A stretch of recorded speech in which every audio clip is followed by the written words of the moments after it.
Hi everyone, Vincenzo here with a new ukulele tutorial. This week, let's work on chord melody. If you've been looking for a simple piece to start exploring this beautiful style, this is the tutorial for you. In fact, this one is really easy. Today, I'm gonna be teaching you how to play the famous Brahms lullaby in chord melody style. So, why learning this? Well, working on this piece will help you with your timing and technique, and it will also help you with music theory. These are all very important aspects of your ukulele journey, and if you want to know the steps to take to become a confident ukulele player, download my free guide, link in the description. Anyway, enough with the talking, let's get started. So you start with the open second string twice, and then you play a C5, open, open, fret number 3. In this case, the top note is the fifth, the G, which is part of the melody. And remember, in chord melody, you always aim to have the melody at the top and add the harmony under it. This is repeated twice. So let's put it together. And by the way, this piece is in 3/4, so that means 3 beats per measure. Anyway, 1, 2. Again. Before you move on, let me tell you something about the right hand. For this tutorial, I'm gonna keep it simple, and you will just use the thumb, like I've been doing so far. However, if you have experience playing fingerstyle, I suggest you use the thumb, the index, the middle finger, and the ring finger. The thumb will be responsible for the 4th string, the index for the 3rd string, the middle finger for the 2nd string, and the ring finger for the 1st string. Regardless of how you choose to play it, try to put your pinky over here. This is always helpful. So you carry on, and by the way, you are at the end of the 2nd measure if you're following from the tab, and you have open 2nd string, fret number 3, and then a C major, open, open, open, and fret number 3, then C major 7, open, open, open, and fret number 2, and then I play this. Open 4th and 1st string, fret number 1 on the 2nd string, and open 1st string. This is a F add 9. You don't necessarily have to play it, but in my opinion, it works very well. This is a passing chord, by the way, which I will tell you more about it later on. Then to end this part, you have G sus2, which is open, 2, 3, and open, and then you pluck the open 4th string. Let's put everything together. 1, 2, C major 7, F add 9, G sus2, and open 4th string. One more time, 1, 2.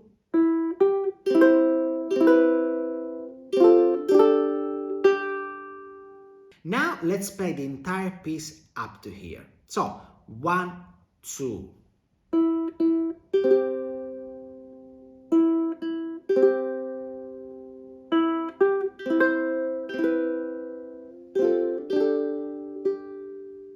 You carry on and you have 2 on the 3rd string, 2nd string open, and then D minor, 2, 2, and 1. Then 2 twice,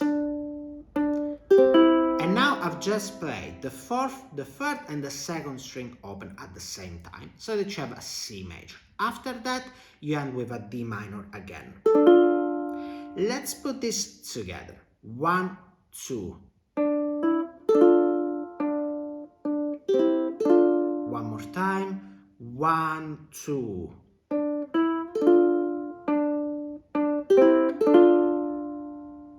You're almost at the end of the first part. You have 2 on the 1st string, 1 on the 2nd string, and then G7, which is open 2, 1, 2. Then open 1st string, fret number 3 on the 2nd string, and then again G7 going to C. This G7 resolving to C is a very important thing that I will tell you more about it later. Now let's put this together. 1, 2.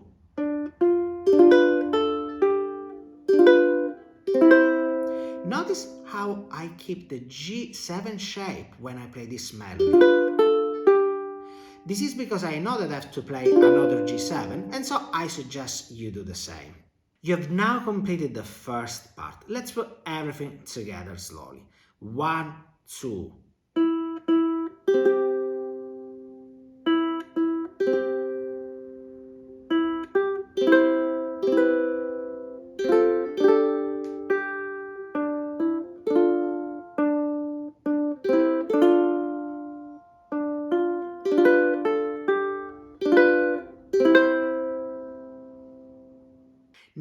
let's move on to the second part. This starts from the end of measure number 8, if you're following from the tab.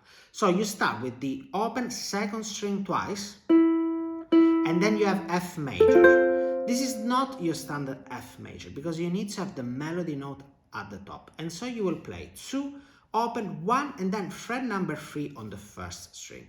I suggest to use your pinky for that. Then you have open first string, fret number 1, and then the C5 you've played before. Open, open, and 3. Let's put this together. 1, 2.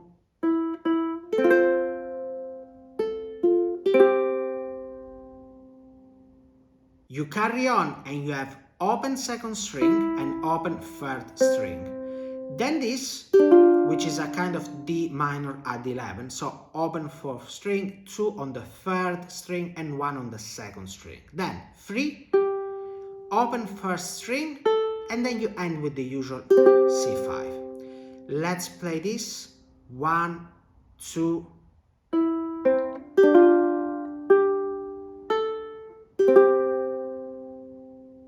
Now you have something very similar to what you've played before. So open second string twice, F like before, then open first string and fret number 1, and then C5. Now open second string, open first string.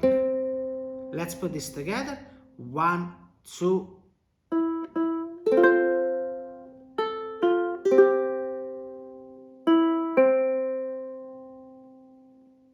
You've reached the end. So you play D minor, then open second string, G5, so open 2, 3, and you end with C5.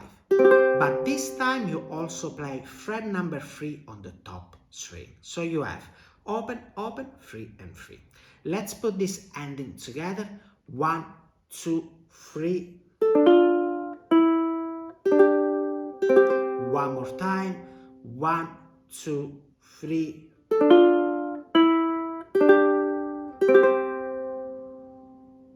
So let's play the entire second part. 1, 2.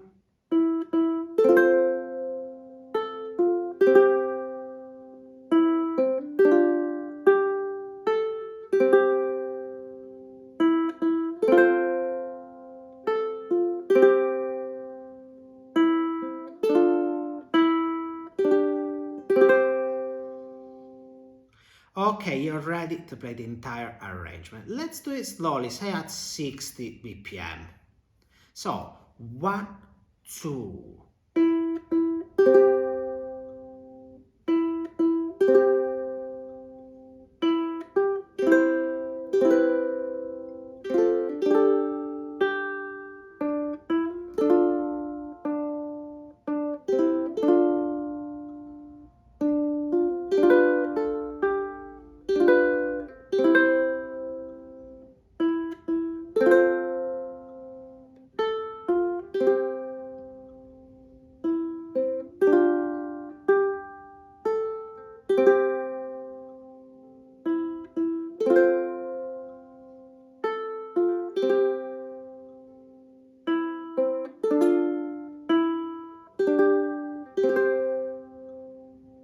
Now let's have a play along at 70 BPM, which is the tempo you want to aim for. In the play along, I will be playing using the appropriate fingerstyle technique so that you can see how that works. But for you, nothing changes. For now, just keep using the thumb. So the count will go 1, 2, 3, 1, 2, and you start. Now, having said that, get ready. You're about to start playing.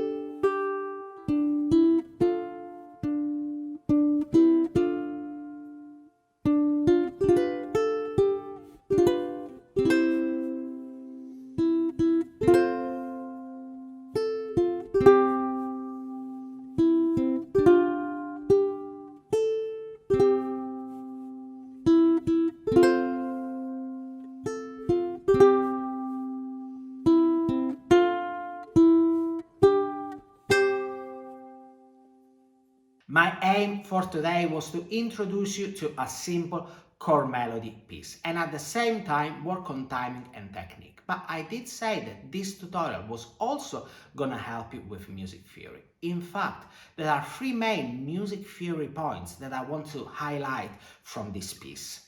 Number 1. So you've noticed that I've played some 5 chords, C5, G5. These are chords that only have 2 notes. The root, which is the first note of the scale, and the 5th note of the scale. Did you know that these chords are neither major nor minor because they don't have a third? Now here we're just scratching the surface, and if you would like to know more about music theory and chords, let me know in the comments. Number 2, if you've noticed, in measure 3 I played an F add 9. This is a passing chord. So a passing chord is a chord that you add to connect 2 chords that are present in a piece.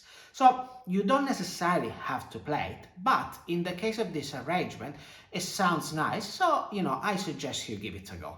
Number 3, at the end of the first part, you have G7 going to C. This works very well as an ending because it's a perfect cadence.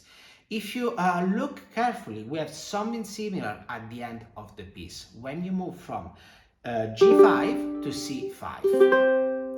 Now, a perfect cadence is when you move from the 5th degree of the scale, so C, D, E, F, G, to the 1st degree, which is of course C. Now, going back to the piece, remember to practice this slowly and only increase the tempo when you are 100% confident with it. On my Patreon page, you can find the tab, the MP3 version and the backing tracks. The backing tracks are at 3 different tempos so that you can start slowly and increase the tempo gradually. Don't forget that if you learned something from this video and you would like to say thank you, you can buy me a coffee, link in the description. That's all for now. Let me know in the comments if you would like to learn more about chord melody. And by the way, if you want to take your playing to the next level, download my free 8-step roadmap that will tell you the exact process I followed to learn the ukulele. Moreover, check out the other links in the description to learn more about the types of classes that I've got available at the moment. And of course, if you like this video, don't forget to subscribe to my channel so that you don't miss any of my new tutorials.